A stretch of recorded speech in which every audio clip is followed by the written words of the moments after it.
Online teaching में सभी विद्यार्थियों का स्वागत है। बीए पाठ प्रथम वर्ष के विद्यार्थियों को आज पृथ्वी की आंतरिक संरचना से संबंधित पृथ्वी की परतों के बारे में विशेष तौर पर बताया जाएगा।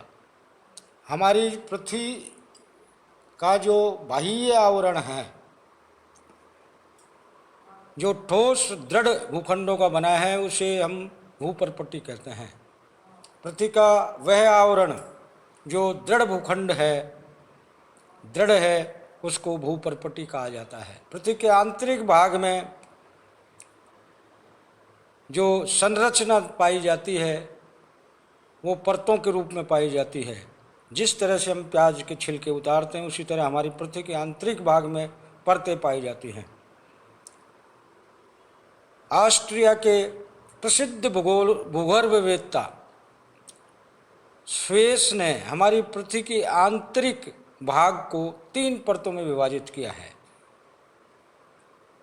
इन 3 समानांतर परतों में प्रथम सियाल परत, दूसरी सीमा और तीसरी नीफे परत है। सियाल परत भूपरपट्टी की ऊपरी परत है, जिसमें सिलिका और एल्यूमिनियम की प्रधानता होती है। शॉर्ट में इसको Si+Al से संबोधित किया जाता है। सिलिका के प्रथम 2 अक्षर और एल्यूमिनियम के 2 प्रथम अक्षरों को लेकर के इसका नामकरण किया गया, इसलिए इसका नाम सियाल पड़ा। यह परत 50 से 300 किलोमीटर गहराई तक पाई जाती है और इसका औसत घनत्व 2.9 है। इसमें ग्रेनाइट सेलों की प्रधानता पाई जाती है। सबसे ऊपरी परत सियाल परत है। सीमा परत, सियाल परत के बाद सीमा परत प्रारंभ होती है। इसमें सिलिका और मैग्नीशियम तत्वों की प्रधानता पाई जाती है। सिलिका के प्रथम 2 अक्षर Si प्लस मैग्नीशियम के 2 अक्षर Mg लेकर के इसका नामकरण किया गया है। सिलिका प्लस मैग्नीशियम की प्रधानता होने के कारण इस परत को सीमा कहा जाता है। इस परत का औसत घनत्व 2.9 से 3.7 तथा गहराई 1000 से 2000 किलोमीटर है। यहाँ बेसाल्ट सेलों की अधिकता होने के कारण इसमें ज्वालामुखी से लावा निर्मित सेलें सबसे ज़्यादा पाई जाती हैं, क्योंकि बेसाल्ट सेल का निर्माण ज्वालामुखी से निकले लावा से ही होता है। स्वेस महोदय ने बताया कि ये हमारी पृथ्वी की जो सबसे आंतरिक परत है वो पृथ्वी के क्रोड़ में पाई जाती है और उसका नाम नीफे बताया। नीफे शब्द जो है सीमा परत के नीचे, इस परत का नामकरण निकिल प्लस फेरम, अंग्रेजी के Ni, निकिल में से अंग्रेजी के प्रथम 2 शब्द Ni प्लस फेरस के 2 शब्द Fe लेकर के इसका नामकरण किया गया है, इसलिए इसको नीफे कहते हैं। ये कठोर धातु के पदार्थों से बनी है। इसका घनत्व सबसे ज़्यादा पाया जाता है। उन्होंने बताया कि इस नीफे परत में 11 तक घनत्व पाया जाता है, जो भूकेंद्र तक विस्तृत है, और इसकी गहराई लगभग 6880 किलोमीटर उन्होंने बताई है। लोहे की उपस्थिति होने के कारण, लोहे तत्वों की उपस्थिति होने के कारण इस परत में चुंबकीय शक्ति पाई जाती है तथा स्थिरता का गुण भी पाया जाता है। तो इस तरह सियाल, सीमा और नीफे 3 परतों में हमारी पृथ्वी के आंतरिक संरचना को स्वेस महोदय ने वर्गीकृत किया। ये बड़े प्रसिद्ध भूगर्भवेत्ता हुए हैं और इन्होंने बड़े सरल ढंग से इस पृथ्वी की परतों को समझाया। इसके बाद आता है डेली महोदय। डेली महोदय ने हमारी पृथ्वी की परतों को 3 भागों में बांटा है: बाह्य परत, मध्यवर्ती परत और केंद्रीय परत। हमारी पृथ्वी की बाह्य परत जो सिलिकेट पदार्थों से बनी हुई है और इसका औसत घनत्व 3 है, यह 1600 किलोमीटर मोटी परत पाई जाती है। मध्यवर्ती परत बाह्य परत के नीचे स्थित है। इसमें लोहे और सिलिकेट तत्वों की प्रधानता पाई जाती है और इसका घनत्व 4.5 से 9 तक पाया जाता है। मोटाई लगभग 1280 किलोमीटर तक इन्होंने बताई है। केंद्रीय भाग, इसको केंद्रीय परत भी कहते हैं, मध्यवर्ती परत के नीचे स्थित है और इसमें लोहे तत्वों की प्रधानता पाई जाती है। इसका घनत्व इन्होंने 11.6 बताया है और व्यास अर्थात इसकी जो गहराई है वो 7040 किलोमीटर तक इन्होंने बताई है। इस तरह से इन्होंने इस हमारी पृथ्वी की आंतरिक संरचना को विभाजित किया है। भूकंपीय तरंगों के साक्ष्य के आधार पर जेफरी महोदय ने भी हमारी पृथ्वी की संरचना को 4 परतों में विभाजित किया है। पहली बाह्य सियाल, दूसरी आंतरिक सियाल, तीसरी मिश्रित मंडल और चौथा धात्विक केंद्र। इस तरह उन्होंने बताया कि बाह्य सियाल परत 2.75 से 2.9 तक घनत्व वाली शैल है और महाद्वीपों के नीचे ये 60 किलोमीटर अटलांटिक के नीचे और 20 किलोमीटर पैसिफिक महासागर, प्रशांत महासागर के नीचे पाई जाती है।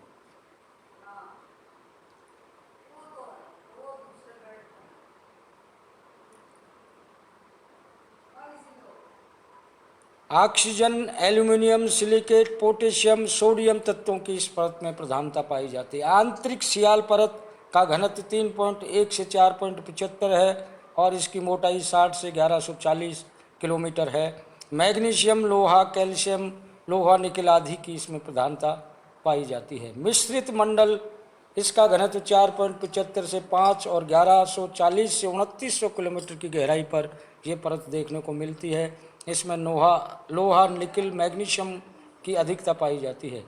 धात्विक केंद्र जो सबसे नीचे की परत है, इसका घनत्व 11 बताया है और 2900 से 6378 किलोमीटर इन्होंने इसकी गहराई बताई है और लोहे तत्वों की प्रधानता इन्होंने बताई है। बाह्य परत अवसादी शैलों से निर्मित है, दूसरी परत ग्रेनाइट शैलों से निर्मित है और मध्यवर्ती परत थैचिलाइट और डायरोराइट शैलों से निर्मित है। निचली परत ड्यूनेराइट, पेरिडोडाइट और एक्जोसाइट शैलों से निर्मित है। इसी प्रकार इन परतों के वर्गीकरण में और विद्वानों ने भी हमारी पृथ्वी को आंतरिक संरचना को परतों में विभाजित किया है। गुटेनबर्ग एवं लिंक के मत के अनुसार वांडरग्रांड ने हमारी पृथ्वी की रचना को 4 परतों में विभाजित किया है। निष्कर्षतः पृथ्वी के आंतरिक भाग को 3 परतों में बांटा जाता है। बाह्य सियाल आवरण तथा स्थल मंडल, इसको लिथोस्फीयर कहा जाता है। ये परत 100 किलोमीटर गहरी परत है। इसमें ग्रेनाइट, शैल, सिलिका एवं एल्यूमिनियम तत्वों की प्रधानता पाई जाती है और इसका घनत्व 2.6 है। उत्ताप या मिश्रित मंडल, इसको पायरेस्फीयर भी कहा जाता है। इसकी गहराई 100 किलोमीटर से 2880 किलोमीटर तक है। इसमें बेसाल्ट शैलों की प्रधानता है। इसका औसत घनत्व 3.5 है।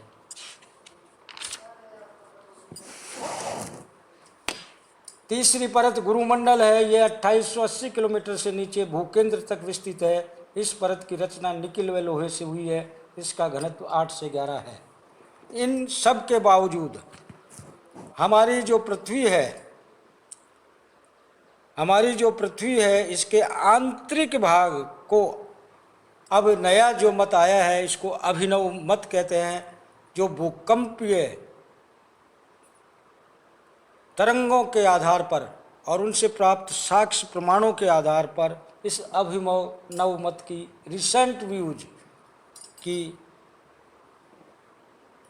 अवधारणा बनी है कि हमारी पृथ्वी का जो निष्कर्ष रूप में परतों का विभाजन जो किया जाए वो एक तरह से सही ढंग से हो पाए। भूकंपीय लहरों की गति और उनके भ्रमण तथा वैज्ञानिक अध्ययन एवं विश्लेषण तथा भूकंपीय टोमोग्राफी से पृथ्वी की आंतरिक संरचना पर नवीन प्रकाश डाला गया है। तदनुसार पृथ्वी के आंतरिक भाग को 3 परतों एवं मंडलों में विभाजित किया गया है। पहला भूपटल, दूसरा मेंटल और तीसरा अंतरतम। 3 भाग इसके किए गए हैं। प्रथम को भूपटल क्रस्ट कहा गया, दूसरे को मेंटल और तीसरे को कोर बताया गया है। ये अभिनव मत सबसे प्रामाणिक मत माना जाता है कि हमारी पृथ्वी की संरचना की बाह्य परत जो 6 से 48 किलोमीटर मोटी है, इसको हम भूपटल कहते हैं। यह परत 2 शैलों में विभाजित है। इसका ऊपरी विखंडित भाग असत तथा निचला सतत सीमा परत कहलाता है। सियाल जो परत है वो महाद्वीपों के ऊपरी भाग में पाई जाती है। महासागरों के नीचे सियाल परत का अभाव पाया जाता है। अवसादी शैलों की यहाँ पर मोटाई 3.2 किलोमीटर से भी कम पाई जाती है। पर्वतीय क्षेत्रों में जहाँ वलित पर्वत है वहाँ पर इसकी मोटाई 3.2 किलोमीटर से कम है, लेकिन कहीं कहीं पर वलित पर्वतों में ये क्षेत्र 32 किलोमीटर तक मोटा देखा गया है। अवसादी परत के नीचे रवेदाल शैलें पाई जाती हैं। इसके ऊपरी भाग में ग्रेनाइट तथा नीच शैल पाई जाते हैं।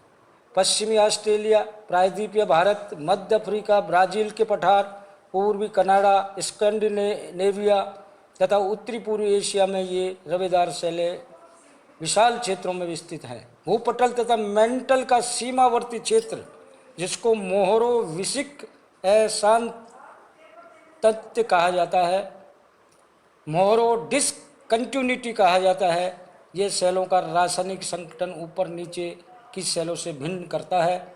मोह परत की गहराई वलित पर्वतों के नीचे 45 से 70 किलोमीटर और महासागरीय मैदानों के नीचे 5 से 7 किलोमीटर तक पाई जाती है।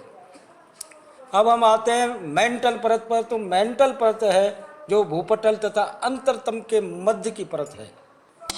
इसकी ऊपरी सीमा को मोहरोविसिक अशांतत्य, मोहो डिसकंटिन्यूटी के द्वारा तथा निचली सीमा गुटेनबर्ग अशांतत्य द्वारा निर्धारित किया जाता है। मेंटल की गहराई औसत रूप में 35 से 29 किलोमीटर मानी गई है।